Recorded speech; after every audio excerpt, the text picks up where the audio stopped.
우리의 신앙은 어때야 되느냐 하면 논개와 같이 예수님을 꼭 끼안아야 돼요.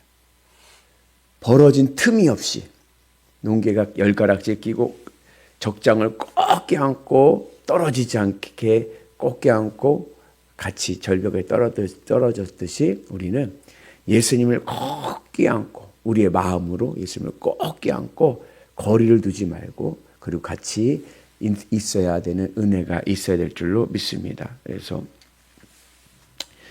우리가 예수님과 거리 두지 않고 예수님과 꼭 껴안는 삶을 살게 되면 우리의 삶 속에 하나님의 소망이 있고 하나님의 은혜와 복이 우리 가운데 임하게 될 줄로 믿습니다. 그래서 예수님을 내 마음으로 꼭 껴안는다는 것은 뭐냐면 내 마음의 기쁨과 만족의 이유가 예수님이 되는 겁니다. 내 마음을 예수님께 드리는 거예요. 그래서 예수님과 하나가 되면 우리의 삶 속에 늘 복된 일들이 일어납니다. 근데 그러지 않고 내 마음과 예수님 사이가 벌어졌어.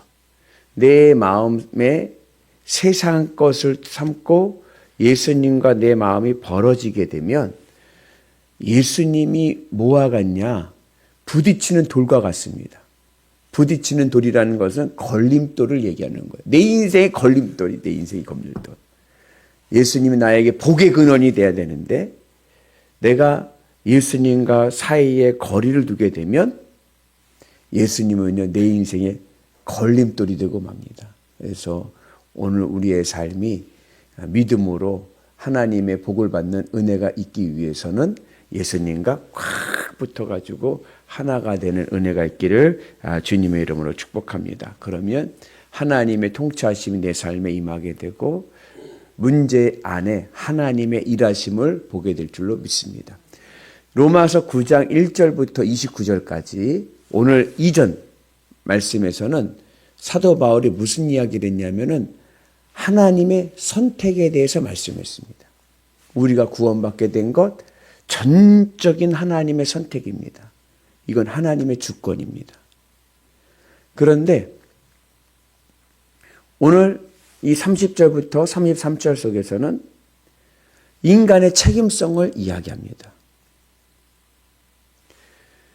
왜 유대인들이 구원받지 못했는가? 하나님이 선택하지 않으셨기 때문에 그런 거예요. 그러면 왜 하나님은 유대인들을 선택하지 아니하셨는가? 그들에게 믿음과 회개의 역사가 일어나지 않았기 때문에 그런 거예요. 그러니까 하나님의 선택으로 우리가 구원을 받는데 누가 하나님의 선택을 받는가? 믿고 회개하는 자들이 하나님의 선택을 받습니다. 그래서 구원에는 믿음과 회개의 역사가 일어나야 되고 그리고 하나님의 전적인 선택의 은혜가 있어야 됩니다. 그래서 오늘 말씀에서 유대인들은 하나님의 선택을 받지 못한 이유는 믿음과 회개가 없었기 때문이고 이방인들이 구원받게 된 것은 그들에게는 믿음과 회개의 역사가 일어났기 때문입니다.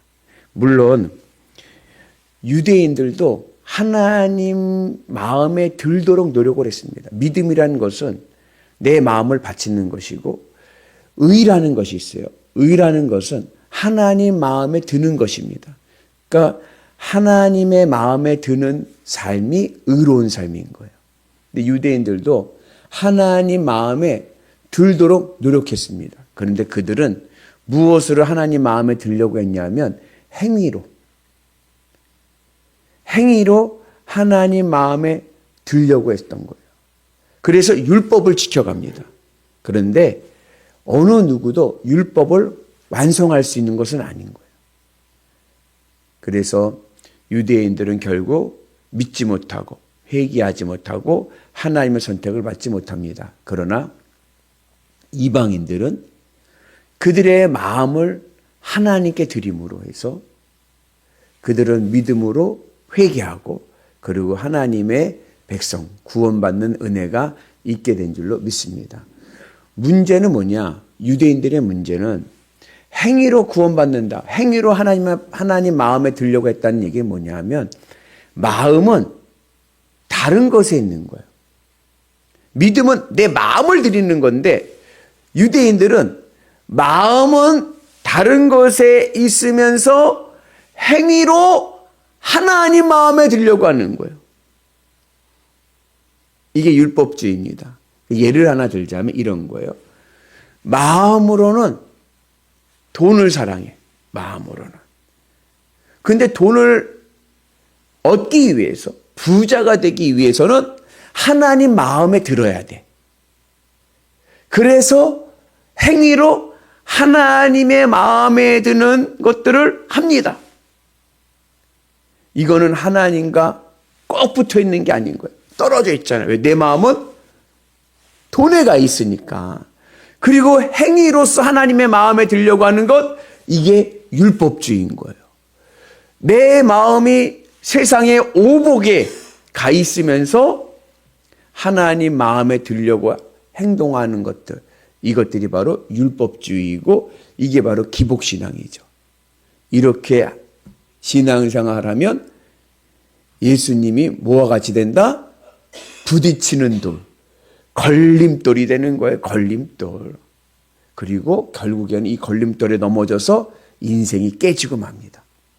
그래서 우리의 인생이 넘어지는 인생이 아니라, 깨지는 인생이 아니라 복을 받고 행복한 인생이 되기 위해서는 내 마음이 예수님께 들어가야 돼요. 그래서 이방인들은 그들의 마음으로 하나님 마음에 들려고 합니다. 마음이. 내 마음이 하나님 마음에 들어서 하나님으로 기쁘고 만족함을 통하여서 하나님의 복을 받고 구원을 받는 은혜가 있게 된 줄로 믿습니다. 그래서 오늘 우리의 신앙이 늘 내 마음이 하나님 마음에 들도록 내 마음을 하나님께 드려서 예수님으로 기쁘고 만족한 은혜가 있기를 축복합니다. 그러면 내 삶 속에서 하나님의 일하시는 은혜와 능력을 보게 될 줄로 믿습니다. 근데 그러지 않고 유대인들과 같이 마음은 딴 데 가 있고 그리고 그것을 얻기 위해서 하나님 마음에 들도록 행위로서 하려고 하면 그 율법주의에 빠지게 되고 넘어지는 그러한 인생이 되고 맙니다. 문제도 마찬가지인 거예요. 우리가 내 앞에 문제가 있어요. 그런데 이 문제를 내 마음에 담고 사는 게 아니에요. 문제는 내려놓고 내 마음에는 주님을 담고 살아야 돼요. 주님을. 그래서 주님으로 기뻐하면서 주님으로 감사하면서 살면 그 문제 속에서 역사하시는 하나님의 구원을 봅니다. 그런데 그러지 않고 문제를 내 가슴에 품고 이 문제를 해결하기 위해서 하나님 마음에 들도록 행위를 하게 되면, 행위로 마음에 들려고 하면 율법주의에 빠지게 되고 결국은 신앙생활이 부딪히는 돌, 걸림돌이 되어서 신앙의 기쁨은 없고 신앙이 허무해지고 넘어지는 인생이 되고 마는 거죠. 그래서 오늘 우리 3일 예배 오신 여러분들의 마음에 예수님을 품고 나가는 은혜가 있기를 축복합니다. 예수님 어떻게 품어요? 꽉 품어서 내 마음과 예수님과 거리 두지 마시고 딱 하나가 되어가지고 다른 것들 들어오지 못하고 주님만 있으면 나는 산다. 어떠한 문제 속에서도 어떠한 형편에서도 나는 주님만 있으면 나는 산다. 그리고 내 마음이 주님의 은혜 안에 있게 되면 우리의 모든 삶이 하나님의 구원을 보는 놀라운 역사가 일어나게 될 줄로 믿습니다. 구원, 하나님의 전적인 선택입니다. 그러나 하나님은 무엇으로 선택하시는가? 우리의 믿음과 회개를 통하여 선택하십니다. 우리의 마음에 주님을 품고 믿음으로 사시는 위대한 성도 되시기를 주님의 이름으로 축복합니다.